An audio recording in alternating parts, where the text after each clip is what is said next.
Morning students. कल हमने पढ़ा था एग्रीकल्चर प्रैक्टिसेस के 4 स्टेप्स, जिसमें लास्ट स्टेप हमने इरिगेशन पढ़ा था। लेकिन एग्ज़ाम पॉइंट ऑफ व्यू से एक इम्पॉर्टेंट क्वेश्चन बनता है यहाँ पे हमारा, difference between fertiliser and manure. Fertiliser और मैन्योर के बीच में डिफरेंस क्या होते हैं, तो उसको मैंने पहले से आपके लिए यहाँ पे इस पे बोर्ड पे लिख दिया है। तो आप क्या करें, इसका स्क्रीनशॉट ले लें। एक बार मैं इसको वापस एक्सप्लेन कर देती हूँ। फर्टिलाइजर्स और मैन्योर। फर्टिलाइजर्स जो है, fertiliser is an organic salt which is produced artificially. Fertilisers जो है उनको आर्टिफिशियली फैक्ट्रीज़ में प्रिपेयर किया जाता है, जबकि मैन्योर जो है वो ऑर्गेनिक सब्सटेंस है जिसको हम ह्यूमन वेस्ट, एग्रीकल्चर वेस्ट और कैटल डंग से प्रिपेयर करते हैं। कहाँ पे? फील्ड में या अपने खेतों में। नेक्स्ट है, it is prepared in factories. Fertiliser जो है उनको कहाँ प्रिपेयर किया जाता है? फैक्ट्रीज में प्रिपेयर किया जाता है, जबकि मैन्योर जो है वो फील्ड में प्रिपेयर किए जाते हैं। नेक्स्ट है, it does not provide any humus to the soil. Humus जो है, फर्टिलाइजर जो है वो हमारी सॉइल को किसी भी टाइप का ह्यूमस जो है वो प्रोवाइड नहीं करता है, जबकि मैन्योर जो है वो हमारे सॉइल को बहुत सारा ह्यूमस जो है वो प्रोवाइड करता है। नेक्स्ट, कल जैसे मैंने आपको बताया था, फर्टिलाइजर जो है वो अगर उसका हम एक्सेस यूज़ कर रहे हैं तो वो क्या करेंगे, हमारे जो वाटर है हमारा उसको पॉल्यूट करेंगे, जबकि मैन्योर का हम कितना भी यूज़ कर ले इससे वाटर पोल्यूशन जो है वो नहीं फैलता है। तो these are the basic difference between fertiliser and manure. जब भी एग्जाम में क्वेश्चन आता है तो यू कैन राइट 5 और 4 differences between fertiliser and manure.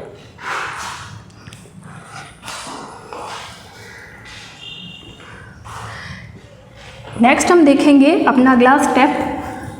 Agriculture practices में हमने लास्ट पढ़ा था इरिगेशन, सप्लाई ऑफ वाटर।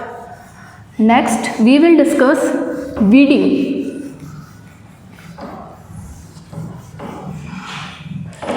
एक बार क्विक रिकैप, लास्ट वाले लेक्चर का सबसे पहला स्टेप हमने पढ़ा था preparation of soil. Preparation of soil, 2 method थे इसके, प्लगिंग और टिलिंग। इसमें 3 टाइप्स के हमने टूल देखे थे, प्लग, हॉय और कल्टीवेटर। नेक्स्ट हमारा स्टेप था सोइंग, जिसमें हम क्या करेंगे, गुड क्वालिटी के जो सीड्स हैं उनको सोन करेंगे। उसके बाद में था एडिंग फर्टिलाइज़र एंड मैन्योर।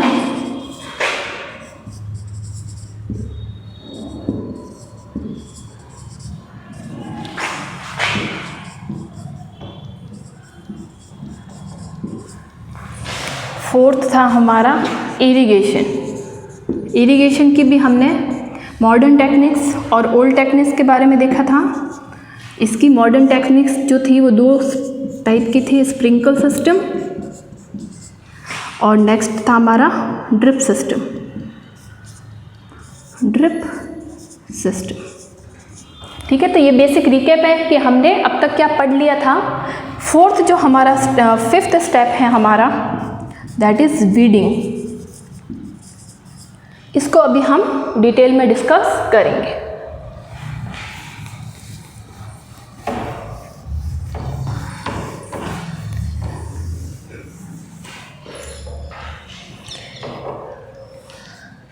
ठीक है, तो सबसे पहले हम देखते हैं कि वीड क्या होता है।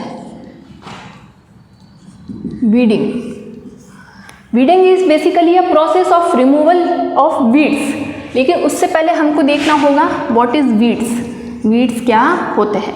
तो हमने देखा है कि जो हमारी मेन क्रॉप है, जो हमारी मेन क्रॉप है, जैसे हमने गेहूं की फसल लगाई है, वीट की क्रॉप लगाई है, तो उसको जब हम देखते हैं तो उसके साथ में कुछ अननेसेसरी अनडिज़ायरेबल प्लांट्स जो है वो नेचुरली ग्रो हो जाते हैं। वो क्या हो जाते हैं, नेचुरली ग्रो हो जाते हैं। तो ऐसे जो प्लांट्स हैं जो नेचुरली ग्रो हो गए हमारे मेन क्रॉप के बीच में, तो उसको हम क्या कहते हैं, वीड्स। उसको हम क्या कहते हैं, वीड्स। तो डेफिनेशन क्या हो जाएगी, वीड्स। और सेकंड जो है वीड्स है वो हो सकता है excess of grass, excess of grass, या हम कह सकते हैं अनडिजायरेबल और अनवांटेड प्लांट्स, अनवांटेड प्लांट्स। ठीक है, तो ये होते हैं वीड्स। अब स्टूडेंट्स के मन में क्वेश्चन आता है कि अगर ये वीड्स है तो इनको हटाना क्यों ज़रूरी है, इनका रिमूवल जो है वो क्यों ज़रूरी है। ये इसलिए ज़रूरी है क्योंकि ये वीड्स जो है वो क्या करते हैं, अगर सनलाइट हो गया, एयर हो गया, और भी कुछ न्यूट्रिएंट्स हो गए, तो ये क्या करते हैं, उसको शेयर कर लेते हैं और हमारी जो मेन क्रॉप है उसको इनफ जो है ये सब न्यूट्रिएंट्स वगैरह नहीं मिल पाते हैं, तो किस पे इफ़ेक्ट पड़ता है, हमारी मेन क्रॉप की ग्रोथ पर। क्योंकि जो भी न्यूट्रिएंट्स है, वाटर हो गया, सनलाइट हो गई, एयर हो गई, तो ये सब कौन ले लेता है, हमारा जो वीड्स है ये शेयर कर लेते हैं, तो इनकी ग्रोथ तो बढ़ जाती है और हमारी जो मेन क्रॉप है उसकी ग्रोथ क्या हो जाती है, डिक्रीज हो जाती है। तो हमारी जो क्रॉप है उसका प्रोडक्शन बेस्ट हो, उसके लिए हमको क्या करना ज़रूरी है, जो भी हमारे वीड्स है हमारे फील्ड में उसको हटाना ज़रूरी है। अब वीडिंग के दो मेथड है हमारे पास में, there are two methods for weeding. Weeding के टू मेथड्स हैं। The first one is uprooting, the first one is uprooting and second one is chemical method, chemical method. Uprooting में क्या होता है, हमारे पास में एक खुरपी जैसा टूल है, या इसको हम मैनुअल मेथड भी बोल सकते हैं। इसमें हम क्या करेंगे, खुरपी जो है ऐसे शेप की एक टूल होता है जिसका यूज़ करके हम क्या करेंगे, इसकी जो ये एजेस है ये बहुत शार्प है, तो इसका यूज़ करके हम क्या करेंगे, जो भी हमारी वीड्स है उसको रिमूव करेंगे। लेकिन ये जो मेथड है ये फिर से जो भी सारे मैनुअल मेथड है वो क्या है, टाइम कंज्यूमिंग। क्या है, टाइम कंज्यूमिंग। इसीलिए आज के टाइम में जो मेथड यूज़ किया जाता है वीडिंग के लिए वो है हमारा केमिकल मेथड। कौन सा मेथड है, केमिकल मेथड। केमिकल मेथड में बेसिकली होता क्या है, केमिकल लिया हमने जिसमें सबसे फेमस जो है वो है 2,4-D। ये केमिकल है, इसको क्या किया जाता है, इसमें वाटर मिला के एक डाइल्यूटेड सॉल्यूशन प्रिपेयर किया जाता है, डाइल्यूटेड सॉल्यूशन प्रिपेयर किया जाता है और उस सॉल्यूशन को क्या किया जाता है, वीड्स के ऊपर स्प्रे किया जाता है। जैसे आपने देखा होगा मॉस्किटोज़ को भगाने के लिए फॉगिंग होती है हमारे टाउन में या अपने घर के आसपास आपने देखा होगा फॉगिंग। तो ये जो केमिकल मेथड है वो किसके जैसा है, फॉगिंग के जैसा एक मेथड है, जिसमें क्या किया जाता है, जो केमिकल है उसको वाटर के साथ में मिक्स करके एक डाइल्यूटेड सॉल्यूशन बनाया जाता है और उसको स्प्रेयर की हेल्प से क्या किया जाता है, जो भी वीड्स है उन पर स्प्रे किया जाता है ताकि वो वीड्स जो है वो वहाँ से क्या हो जाए, रिमूव हो जाए। फिर हम देखते हैं कि केमिकल मेथड जो है, अब वीड्स और हमारी जो मेन क्रॉप है वो तो दोनों साथ में होगी, ज़रूरी नहीं है कि उनके बीच में डिस्टेंस हो। तो इसमें इस चीज़ का ध्यान रखा जाता है कि मेन क्रॉप जो है, वैसे भी हमारा ये जो केमिकल स्प्रे है ये क्या करता है, हमारे मेन क्रॉप को डैमेज नहीं करता है। क्या करता है, डैमेज नहीं करता है। सिर्फ वो किसको डैमेज करेगा, हमारी वीड्स को डैमेज करेगा। लेकिन इसमें फिर भी कुछ हेल्थ इश्यूज़ की बात आती है कि अगर फार्मर जो है, जो वीडिंग का काम कर रहा है, उसको कुछ प्रिकॉशन रखनी चाहिए वीडिंग करते टाइम। तो उसको क्या करना है, सबसे पहले तो अपना जो नोज़ और माउथ है उसको क्या करना है, फुल्ली कवर करना है, ताकि जो लिया है हमने वीडिंग के लिए, जो वीडिसाइड्स लिए हैं उसका कोई इफ़ेक्ट जो है वो फार्मर की बॉडी पे ना पड़े। ठीक है, तो ये होता है वीडिंग। ये तो एक बेसिक मैंने आपको बताया है, लेकिन इसके अलावा भी मार्केट में बहुत सारे वीडिसाइड्स जो है वो अवेलेबल है। वीडिंग के लिए जो केमिकल यूज़ किए जाते हैं उनको हम कहते हैं वीडिसाइड्स। तो मार्केट में बहुत से वीडिसाइड्स जो है वो अवेलेबल है, हम अपने क्रॉप के अकॉर्डिंग जो है वो वीडिसाइड का यूज़ कर सकते हैं। तो ये हमारे 2 मेथड हो गए वीडिंग के, अपरूटिंग या मैनुअल मेथड, और next is chemical method. Weeding के बाद में अगला हमारा जो प्रोसेस है वो है harvesting. Harvesting is basically a process where the mature crop is cut down। Harvesting जो है वो क्या है, एक प्रोसेस है हार्वेस्टिंग।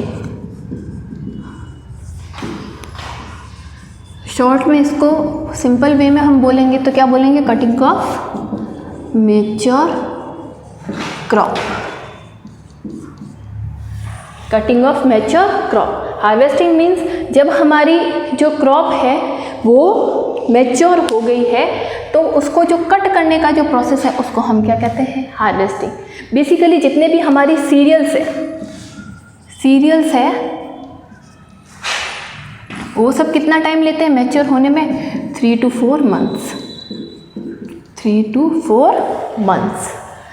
to 4 मंथ्स में वो मैच्योर हो जाते हैं, पक के रेडी हो जाते हैं हार्वेस्टिंग के लिए। अगेन हार्वेस्टिंग के लिए फिर वही 2 मेथड। ओल्ड टाइम में इसको करने के लिए मैनुअल मेथड यूज़ किया जाता था जिसमें एक टूल होता था सिक्कर, और आज के टाइम में हम जिसका यूज़ करते हैं उसको हम बोलते हैं हार्वेस्टर। जैसे हमने कल्टीवेटर पढ़ा उसी तरह क्या होता है, हार्वेस्टर। हार्वेस्टर क्या करता है, हमारा जो हमारी क्रॉप है उसको कट करने का काम करता है। सिक्कल जो है वो भी एक खुरपी के जैसा ही टूल है जिससे हम क्या करें, फसल को, जो हमारी क्रॉप जो है उसको कट करें। लेकिन आजकल फिर इसमें वही बात है कि ह्यूमन पावर बहुत ज़्यादा चाहिए और टाइम जो है वो भी बहुत ज़्यादा लगता है, इसीलिए हम किसका उपयोग करते हैं ज़्यादा, हार्वेस्टर का। हार्वेस्टर से जब हमारी क्रॉप कट गई है तो उसके बाद में एक प्रोसेस होता है थ्रेसिंग।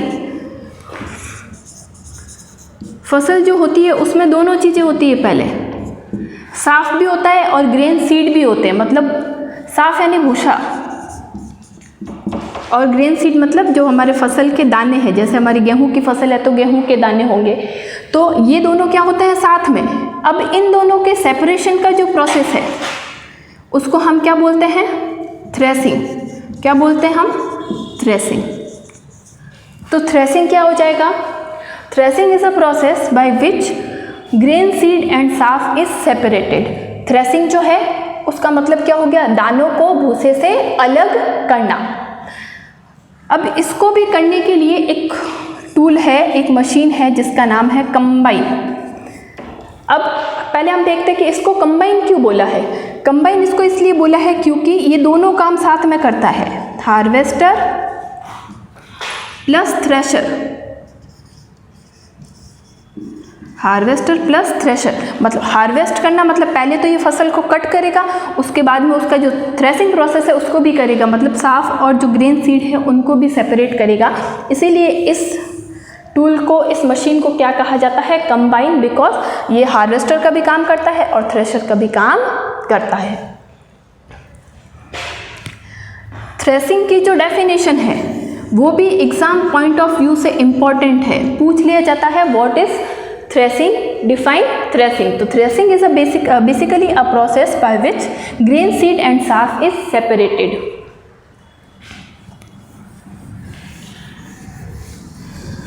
हार्वेस्टिंग के बाद जब फसल कट गई है, ग्रेन सीड जो है वो भी साफ से अलग हो गए हैं, फिर हमको क्या करना है, फसल का स्टोरेज। हमको क्या करना है, फसल का स्टोरेज। जो हमारी फसल हमारे पास में आ गई है उसको हमको क्या करना है, स्टोरेज। तो ये बेसिकली सबसे इम्पोर्टेंट पॉइंट है हमारा, सबसे इम्पॉर्टेंट चीज़ है, स्टेप है कि अगर हमने फसल हमारी बहुत अच्छी हो गई है, उसको हमने हार्वेस्टर या कंबाइन के थ्रू अलग भी कर लिया है, लेकिन अगर उसका स्टोरेज हमने प्रॉपर वे में नहीं किया तो जो है वो हमारी फसल या हमारी क्रॉप जो है वो क्या हो सकती है, ख़राब हो सकती है। क्योंकि बहुत सारे ऐसे फैक्टर्स हैं जिसमें सबसे पहले रेट्स, रेन,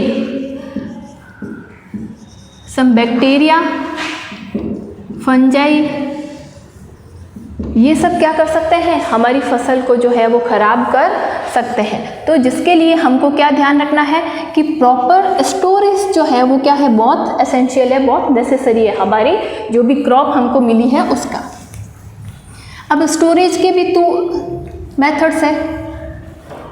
स्टोरेज सबसे पहले तो स्मॉल स्केल के लिए, अगर हमारा अपना छोटा सा खेत है उसमें हम खेती कर रहे हैं तो हमारी जो क्रॉप होगी उसको हम कहाँ स्टोर करेंगे। सबसे पहला बैग हमारा है कि हम जूट बैग में क्या कर दें, उन दानों को स्टोर कर दें। और नेक्स्ट है हमारा मेटेलिक टीन, कोई मेटल के टीन है हमारे पास में बड़े, उसमें हमने क्या कर दिया, इसको स्टोर कर दिया। लार्ज स्केल पे क्रॉप को स्टोर करने के लिए 2 मेथड है हमारे पास में, साइलोस और ग्रेनरीज। जूट बैग जिसको हम अपने नॉर्मल लैंग्वेज में बोलते हैं बोरी, क्या बोलते हैं, बोरी। मेटेलिक टीन मतलब धातु के बड़े डब्बे हैं, उसके अंदर हमने क्या कर दिया, अपनी जो भी फसल है उसको स्टोर कर दिया। और लार्ज स्केल पे साइलोस, साइलोस जो है वो बेसिकली एक बड़े ऐसे क्वार्टर टाइप बने हुए होते हैं जिसमें जो भी फसल है हमारी जो भी है उनको क्या किया जाता है, स्टोर किया जाता है। और उनको बचाने के लिए किससे, रेड से, some type of pest, bacteria या माइक्रो ऑर्गेनिज्म जो है उनसे बचाने के लिए क्या किया जाता है, केमिकल ट्रीटमेंट। क्या किया जाता है हमारा, केमिकल ट्रीटमेंट। केमिकल ट्रीटमेंट के थ्रू हम क्या करते हैं, इनको बचाते हैं। आपने जैसे अपने घर पे भी अपनी मदर को, सिस्टर को देखा होगा तो वो क्या करते हैं, घर पे हम जितना भी ये सब सीरियल्स, अनाज जो है वो रखते हैं तो उसको बचाने के लिए हम क्या करते हैं, उसके अंदर जो हमारा ये होम रेमेडी है एक तरह की, नीम के पत्ते, लीव्स ऑफ नीम, सूखे नीम के पत्ते जो है उनको हम क्या करते हैं, यूज़ करते हैं। उसके अलावा मार्केट में कुछ तरह के केमिकल्स की जो है वो टैबलेट्स अवेलेबल होती है जो क्या करती है, हमारी जो क्रॉप है उसको इन सब से बचाने के लिए हम उसका यूज़ कर सकते हैं। फसल को स्टोर करने से पहले एक पॉइंट मेरे से रह गया था, वो है इम्पोर्टेंट कि जो भी हमारे फसल के दाने हैं उनको ड्राई करना, उनको सुखाना बहुत ज़रूरी है। उनमें मॉइस्चर जो है वो बिल्कुल नहीं होना चाहिए। अगर उनमें थोड़ा सा भी मॉइस्चर हुआ तो उसके पूरे ख़राब होने के चांसेस रहते हैं। इसीलिए हमको क्या ध्यान रखना है, जब भी हम फसल स्टोर कर रहे हैं उससे पहले हम क्या करें, उसको पूरी तरह से ड्राई कर दें ताकि जो है वो ख़राब ना हो और उसको हम अच्छे से स्टोर कर सकें। तो ये है हमारे कुछ बेसिक एग्रीकल्चर प्रैक्टिसेस, जिसमें सबसे लास्ट स्टेप पढ़ा हमने स्टोरेज। उसके बाद में इस चैप्टर में अगर हमने बात की है एग्रीकल्चर मैनेजमेंट की और एग्रीकल्चर प्रोडक्शन की, तो ये तो हो गए सारे। इसमें हमने सब बात की प्लांट्स के बारे में कि प्लांट्स जो है वो हमको फूड देते हैं, इसीलिए हमको ये सब करना ज़रूरी है। लेकिन एनिमल्स जो है वो भी क्या करते हैं, एनिमल्स जो है उनसे भी हमको फूड मिलता है। किससे, एनिमल्स से। ये टॉपिक आपके चैप्टर में इतना डिस्कस में नहीं दे रखा है, लेकिन फिर भी हमको पता होना चाहिए। जैसे सबसे इम्पोर्टेंट, मिल्क कहाँ से मिलता है, काऊ, बफेलो, सी गॉट। उसके बाद में अगर हम बात करें एग की, ये भी क्या है, हमारे खाने का सोर्स है और rich in protein, rich in protein. तो ये भी हमको कहाँ से मिलता है, हैन और डक से। उसके बाद में अगर मैं बात करूँ तो फिश, जो हमारे कोस्टल एरियाज़ हैं वहाँ पे फिश जो है वो भी क्या होती है, ये जितने भी हमारे कोस्टल एरियाज़ की पॉपुलेशन है उनका फिश जो है वो क्या है, उनका मेन फूड है। वो अपने फूड में, अपने भोजन में क्या करते हैं, ज़्यादा से ज़्यादा क्या खाते हैं, फिश खाते हैं। उसके अलावा होता है मीट, तो वो चिकन, और इसमें वापस मैं ऐड कर सकती हूँ फिश, और उसके अलावा भी कई ऐसे एनिमल्स जो है जिनका मीट जो है वो ह्यूमन जो है वो अपने खाने में यूज़ करते हैं। तो प्लांट्स के साथ साथ प्लांट और एनिमल्स दोनों का हमको क्या करना है, ध्यान रखना है। They should be cared because animals जो है वो भी हमारे लिए बहुत इम्पॉर्टेंट है और प्लांट जो है वो भी हमारे लिए बहुत इम्पॉर्टेंट है। अगर और ये भी एक दूसरे पर क्या करते हैं, डिपेंड करते हैं, तो हमको क्या करना है, एनिमल्स और प्लांट्स दोनों का बहुत ही ध्यान रखना है। उसके बाद में आपका ये जो फर्स्ट चैप्टर है इसको कंप्लीट होता है। आई होप आपको इसमें कुछ समझ आया होगा। अगर आपको कोई डाउट है तो आप अपने वीडियो के कमेंट सेक्शन में या आपका जो स्कूल का जो व्हाट्सएप ग्रुप है उसमें मेरे से पूछ सकते हैं। इसके बाद में आता है होमवर्क। होमवर्क में आपको क्या करना है, एक क्वेश्चन करना है आपको, make any 10 one-line question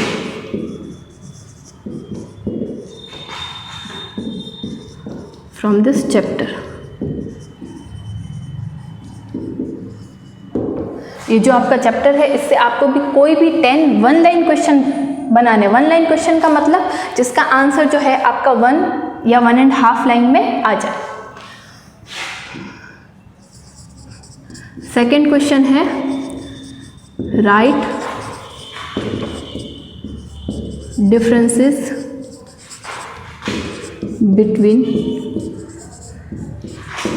fertiliser and manure. इसका आंसर मैं आपको लेक्चर के स्टार्टिंग में करवा चुकी हूँ, लेकिन आपको क्या करना है, उसको बहुत अच्छे से अपने नोटबुक जो है आपकी उसमें नोट डाउन करना है। Thank you.